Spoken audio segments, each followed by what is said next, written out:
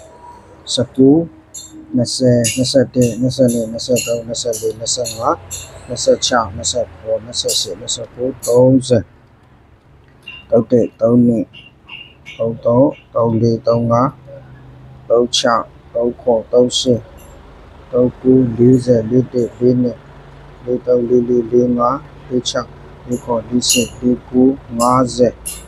49 50 51 52 53 54တူတူပါပဲခင်ဗျာနော်သူက point မထားထားတဲ့နေရာလေးဖြစ်တဲ့အတွက်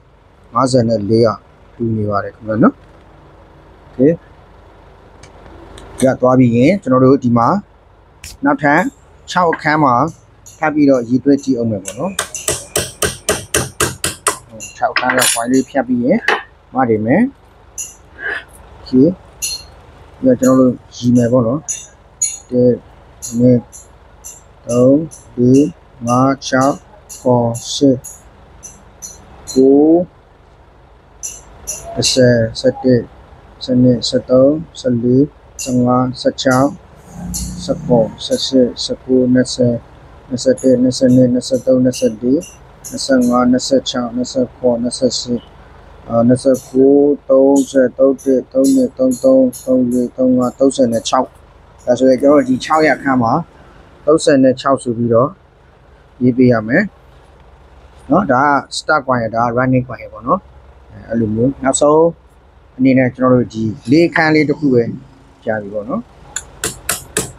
โอเคကျွန်တော်ရေးတွက်ကြည့်မယ်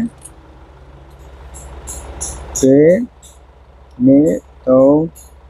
3 4 5 6 10 9 10 11 12 13 14 15 နော်ဆိုရင်တို့ဒီမှာ15လို့ရေးမယ်ပေါ့ခင်ဗျာနော်โอเคဒီအမှလည်းပဲကျွန်တော် running point အမှလည်းပဲ NO နံပါတ်တို့ဒီလေး6လေးတစ်ခုဒါပြီးရင်ကျွန်တော် wire ကြိုးလေးကို ဘာနာဘန်းနဲ့ပတ်ထားတဲ့ဆိုတော့တိုက်ကြည့်မယ်ပြီးရင်ကျွန်တော်တို့ကဒီဟာလေးတွေကိုအကုန်လုံးကိုလိုက်ပြီးတော့ဖြတ်မယ်ပေါ့နော်ဖြတ်တဲ့ခါမှာကျွန်တော်ပြောနေကြအတိုင်းပဲနည်းနည်းလေးရိုက်လိုက်မယ်ကြည့်မယ်တံပြားထိလောက်ပြန်ကြည့်မယ်မကြည့်ရင်ကျွန်တော်ဆေးရိုက်မယ်ပေါ့နော်အဲ့လိုမျိုးတပလိတ်တဲ့ကျွန်တော်တို့တစ်ခါတည်းမရိုက်သွားဘူးပေါ့နော်အောက်ကကိုပြားဒီလိုလေးတစ်ခါတည်းရိုက်လို့ရှိရင်ကျွန်တော်မသိလို့ရှိရင်ကိုပြားထိတတ်တယ်ပေါ့ဒါကြောင့်မလို့ကျွန်တော်တို့ကကွိုင်ကိုဖြတ်တဲ့ခါမှာရိုက်အချင်းနဲ့ချင်းပြန်ကြည့်ရိုက်အချင်းနဲ့ချင်းပြန်ကြည့်အဲ့လိုလေးတွားပါတယ်နော်ကျွန်တော်ကျတော့အဲ့လိုလေးတွားပါတယ်အဲ့ကျတော့ကျွန်တော်ဒီမော်တာကိုပတ်တဲ့ခါမှာ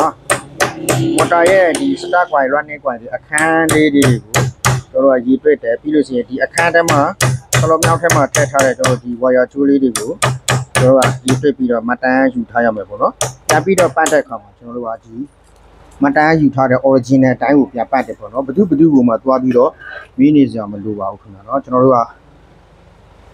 ဟိုကိုပဲမှတ်တမ်းကိုပတ်မဲ့မော်တာကိုမှတ်တမ်းယူရမှာဖြစ်ပါတယ်ခင်ဗျာနော်တွက်ချစ်ပြီးလဲထည့်လို့မရပါဘူးခင်ဗျာနော်အဲ့လိုမျိုးတွေရှိပါတယ်ကျွန်တော်တို့တော့မတက်ဘူးခင်ဗျာနော်တချို့စီယာကြီးတွေတော့တိုက်ရင်လည်းတက်မယ်ပေါ့နော်ကျွန်တော်ကကြတော့ဒီမူဂျိုအစ်စ်ပဲရှိတဲ့အတွက်ကျွန်တော်တို့สวัสดีครับนี่มอเตอร์ให้ผ่านเหรอ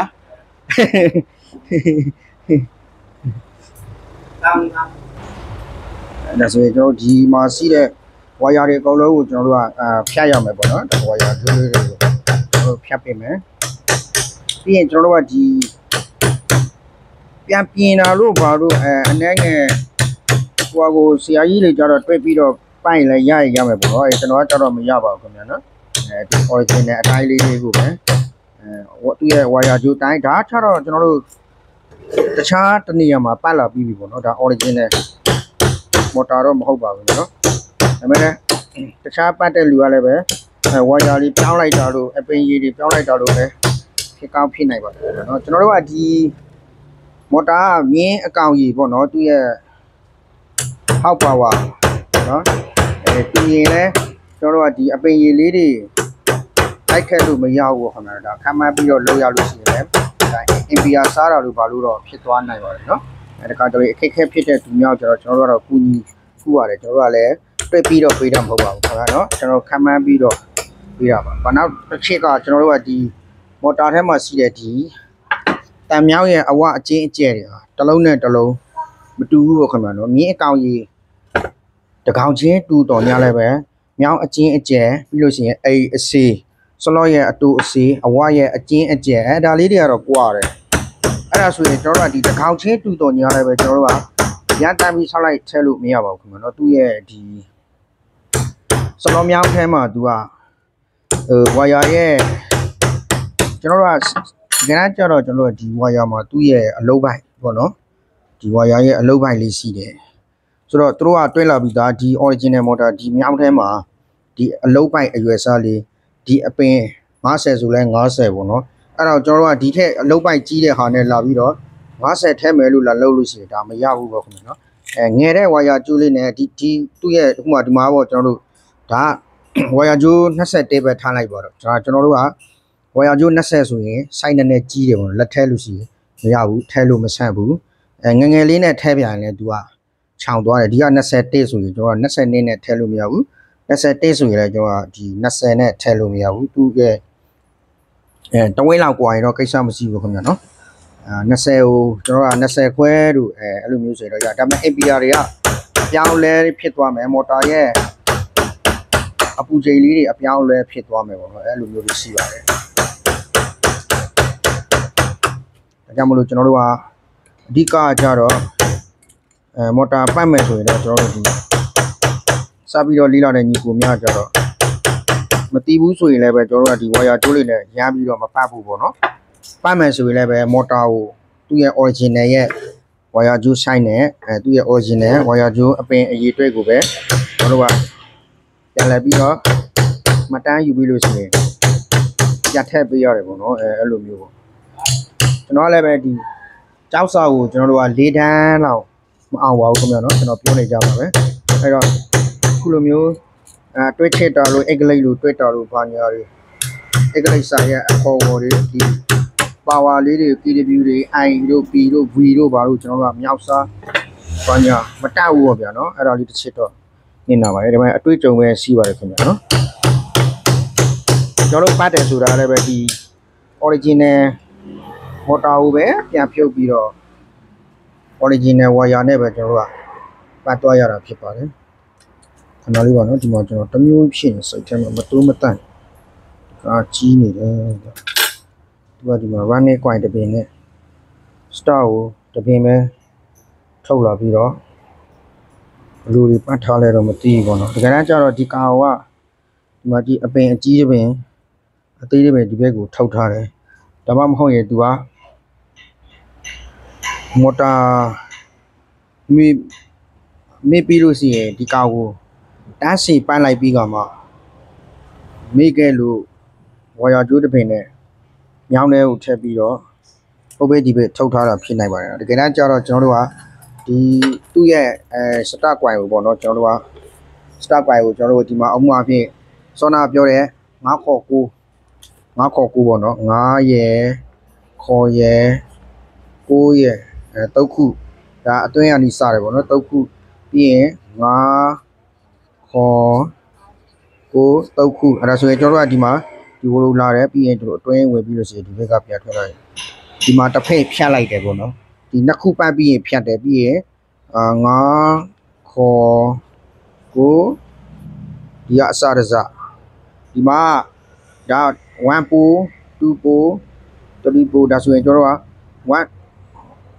ပရမတ်ထုတ်ပန်းတယ်ဗျာနော်ဘာလို့ပဲတွားရအောင်ပရမတ်ထုတ်ပန်းလိုက်တယ်ဒီဘက်ကိုပြန်လဲလာတယ်ပြီးရင်ဒီမှာအစိုးလေးပေါ့တပင်ပြီးရင်ဒီမှာအစအဲ့ဒါလိုလေးပေါ့နော်ပြီးတော့ကျွန်တော်ဟိုဘက်မှာ9ခေါ်9ဒါကိုကျွန်တော်တို့ကမီးအတွက်ထုတ်တာဒီမှာကျွန်တော်တို့ကနှစ်ခုပြီးရင်ဖြန်းပြီးရင်3ခုမြောက်ရဲ့အစ2ခုမြောက်ရဲ့အစုံဒါကိုကာဗနာကိုတွားတယ်ပေါ့နော်အခုဒီမှာသူကပတ်ထားတာကျတော့4ခုစလုံးကိုပြီးအောင်ပန်းလိုက်ပြီးလို့ရှိရင်သူကဒီဘက်ကိုထုတ်ပြီးလို့ရှိရင်ဒီကဝါယာတစ်ချောင်းနဲ့ဟိုဘက်ကိုတွားလိုက်တယ်လို့ကျွန်တော်ကထင်ပါတယ်နော်ဒါဆိုရင်တော့ဒီဘက်ကိုဖြတ်ပြီးဟိုဘက်ကိုခဏလေးလာကြည့်တာဒါကကျတော့မဖြစ်နိုင်တဲ့အရာပေါ့နော်ဒီမှာမျက်စိနဲ့ရိုးမျက်စိနဲ့ကြည့်မယ်ဆိုရင်လည်းဒီမှာကျိုးကတပင်ကြီးတပင်ငယ်ဖြစ်နေပါတယ်နော်ဒါလေးကကြီးပြီးတော့ဒါလေးကငယ်တယ်ဒါက start ကျိုးပေါ့နော်ဒါက running coin ကျိုးအဲ့လိုမျိုးသူမေ့သွားပြီးတော့အပြင်ကိုဂိုက်ကူးပြီးတော့ထုတ်လိုက်တဲ့အနေထားပါအဲ့လိုမျိုးပဲဖြစ်ဖို့များပါတယ်ဘာလို့အဲ့လိုမျိုးပြောနိုင်လဲဆိုရင်တစ်ခါတလေကျွန်တော်တို့လည်းဖြစ်တတ်လို့ပဲခင်ဗျာနော်ဆောက်ပါဒီထဲမှာโอเคဒါလေးတွေနားမယ်ကျွန်တော်တို့ဒီမှာ coin လေးတွေကိုပြီးအောင်ဖြတ်မယ်ပေါ့နော်ပြီးရင်ကျွန်တော်ဟိုဘက်မှာနည်းနည်းလေးပြန်ကြည့်မယ်ကျွန်တော်ပြောတာမှန်လားမဟုတ်လားပေါ့နော်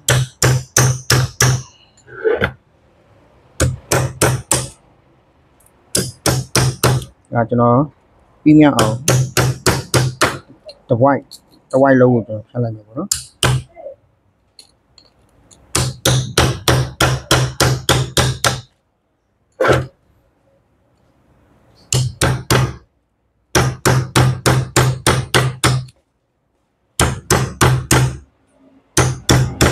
နည်းနည်းလေးရိုင်းမယ်ပြီးရကျွန်တော်တို့ပြန်ကြည့်မယ်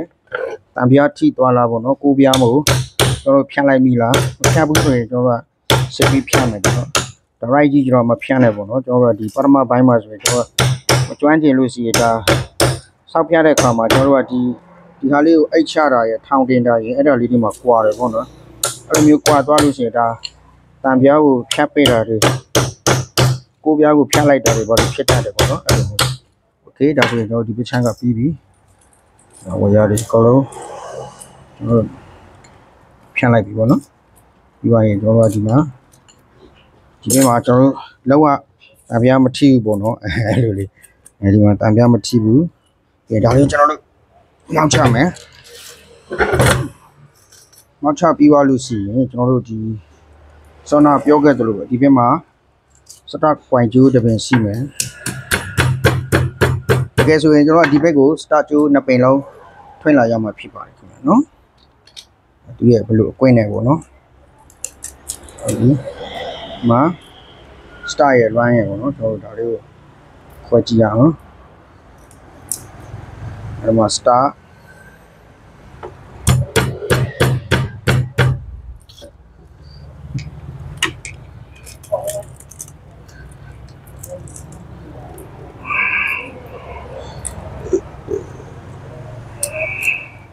ီ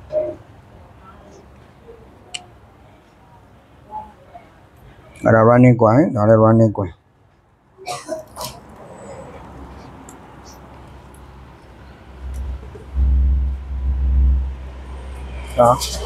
ဒါ star coin ကျွန်တော်အစောနာအားနဲ့ကြည့်ရင်ဒါနှစ်ခုက CC ဖြစ်ပါတယ်ဒါအညောင်းလေးဒါလေးဆွဲထုတ်ကြည့်မယ်ဒီမှာနော်ဒီမှာကျတော့လူကြီးနှစ်ပင်လာထုတ်ထားပါလေထူတော့ထူဆန်းနေ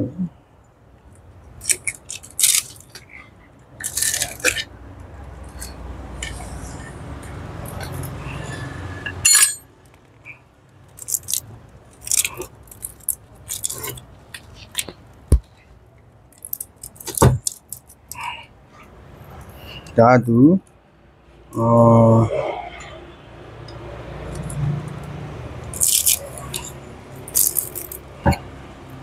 ပြီးကနီး coin ကနေပြီးတော့ကျွန်တော်နှစ်ခေါက်ခောက်ပြီးတော့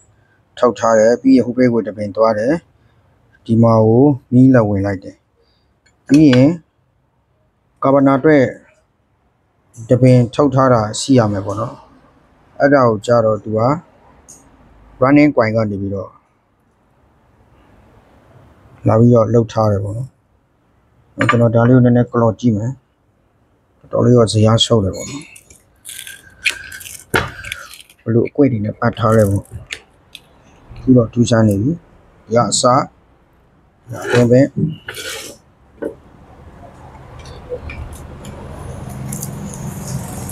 ဒါနဲ့ကျွန်တော်ကြည့်ကြရမလို့ပေါ့နော်ဒီမှာသူပတ်ထားတဲ့အနေထားထူးဆန်းထွေလာလေးနည်းနည်းဖြစ်နေတယ်ပေါ့နော်ဒီကတော့ဒီဘက်ကိုခိုင်းကူးတယ်ပြီးရင်သူကအကြီးကနေပြီးတော့ပဲအတွင်းကိုပြန်ဝင်တယ်ပြီးရင်ထွက်တယ်ဟာဘလူးကြီးတော့ဟာမာတခုခုတော့ပေါ့ဗျာထားလိုက်ပါကျွန်တော်တို့ကလည်းကျွန်တော်တို့နီးကျွန်တော်တို့ဟန်နဲ့ကျွန်တော်တို့ပြန်ပတ်မယ်ပေါ့နော် star ကိုကျွန်တော်တို့ဒီဘက်ကိုသူကဒီမှာဒါ run ဒါ star coin ကိုပြီးခါနီးမှာသူကဒီထဲမှာဘယ်လိုမျိုးဖြစ်လို့သုံးပင်လည်းဖြစ်နေတယ်ပေါ့နော်ဟေးရောက်ပြီဒုက္ခတော့ရောက်ပြီ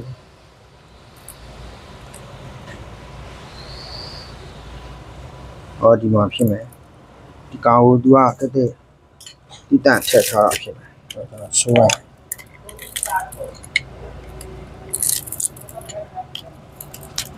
ဟုတ်ပါတယ်ခင်ဗျာနော်ဒီမှာတပင်ကိုသူကတိတန့်ခိုင်းကူးရဲ့အနေနဲ့ခုနဒီပင်လေးနဲ့ပေါ့နော်ဒီမှာအလုပ်ကြီးဖြစ်နေပါတယ်ဒီကနေ့ကျတော့star coin running coin ကိုသူက wire gate site တစ်ခုနဲ့ပတ်ထားတယ်ပေါ့နော်ဒီမှာကျွန်တော်ဖြည့်ပြမယ်ဒီမှာကြည့်ဒါနဲ့สาวมันขยับบ้างไม่รู้ครับเขาปรับให้นิดหนึ่งครับเพราะว่าเวลาปรับต้องข้างใต้ต้องดูอยู่คนหนึ่งให้พี่ลาดูข้างล่างผมนี่มอเตอร์ของลงทุนครับใช่ยีครับဒီမှာဒါဆိုရင်ဒါ तू ကအပြင်ကိုတိတန့်ပေါ့နော်220အနေနဲ့ तू ကတပင်ထောက်ထားတာဖြစ်ပါတယ်เนาะကျွန်တော်ပြောတဲ့အတိုင်းပါပဲတကယ်တမ်းကျတော့ကျွန်တော်တို့ကအခုဒီမှာဆိုရင်ကျွန်တော်တို့ဒါပေါ့ running coin ပဲထားလိုက်ပါเนาะဒီမှာ3ပင်နဲ့ပတ်ထား running coin မှာကျွန်တော်တို့က3ပင်ပတ်ထားတယ်ဒီမှာဒါ running coin ပေါ့ခင်ဗျာเนาะဒီမှာလဲဒါ running coin ကိုကျွန်တော်တို့3ပင်နဲ့ကင်ထားတာတွေ့ရတယ်ဒီ star coin ကြတော့ဒီမှာတပင်နဲ့ပေါ့နော်ဒါကျွန်တော်တို့ကဝါယာကျိုး coin ပြန်ပတ်မယ်ဆိုရင်ဒီကျိုးစလေးတွေမှာကျွန်တော် running coin ကတစ်ခုရယ် star coin ကတစ်ခုရယ်ကိုယူထားရပါတယ်ဒါဆိုရင်ကျွန်တော်တို့ကသူ့ရဲ့ original ဝါယာကျိုးလေးကိုပြန်ရမယ်ပေါ့နော်ဒါကျွန်တော် star ဝါယာကျိုးတွေဝါယာကျိုးရဲ့ site ကိုတိုင်းမယ်ဒါ running coin တွေကျွန်တော်ဝါယာကျိုးရဲ့ site ကိုတိုင်းမယ်အဲ့လိုလေးပေါ့နော်ပြီးရင်ကျွန်တော်ယူထားရပါတယ်ဟိုမှာလဲမှတ်တမ်းရေးထားပြီးပြီပေါ့နော်အခုဒီကျွန်တော်မြင်ရတဲ့ဒီ star coin အနေထားမှာသူပတ်ထားတာဒီလိုလေးဖြစ်ပါတယ်ခင်ဗျာနော်ကျွန်တော်ပြန်ဆွဲပြပြီးဘယ်လိုတော့လုပ်လို့ရဆိုတော့ star coin မှာသူကဘယ်လိုပန့်ထားလဲဆိုရင်ကျွန်တော်တို့ဒီမှာကျွန်တော်ကျတော့4003လေးပဲဆွဲပြလိုက်ပဲပေါ့နော်4ခု1ခု2ခု3ခု4ခုဒါဆိုရင်သူကကျွန်တော်တို့ဒီကဘ ကစညာဆုံး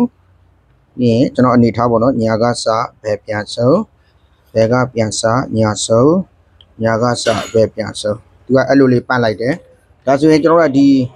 မီးဝင်တဲ့ဘက်ကိုတစထွင်မယ်အနောက်ကျောမှာကျွန်တော်ကကာဗနာလေးရှိတဲ့တွေတစထွင်တယ်ပြီးသွားလို့ရှိရင်ကျွန်တော်က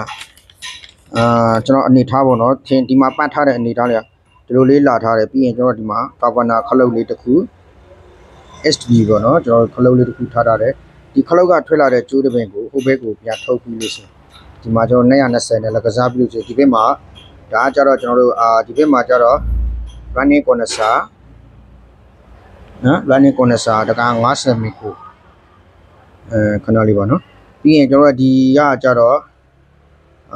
ဒီကကြတော့ကျွန်တော်တို့ဒီ condenser တစ်ပင်ဝင်ထားပြီးပြီဒီက condenser တစ်ပင်ကိုကျွန်တော်တို့ကဒီဘက်ကိုဝင်မယ်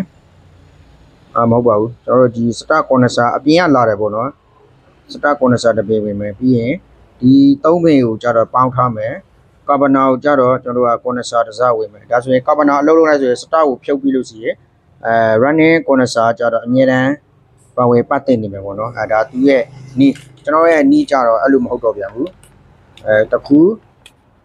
နှစ်ခုပြီးရင်ကျွန်တော်ကပြီးရင်ဒီလိုလေးလာမယ်ဓမ္မတစဒီကောင်ကျွန်တော်တို့ကာဗနာဝင်မယ်နော်ဒီမှာကာဗနာပြီးရင်ဒီကတစကို